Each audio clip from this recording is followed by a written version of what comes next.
నీ పిలుపు నేను మరచితి, నా పరుగులోనే నలసితి.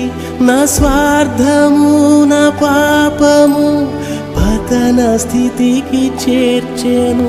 నా అంతమెటుల నుండునో భయము పుట్టుచున్నది.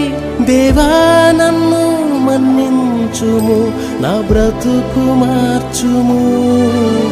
యేసుని చేతికి ఇక లొంగిపోదును.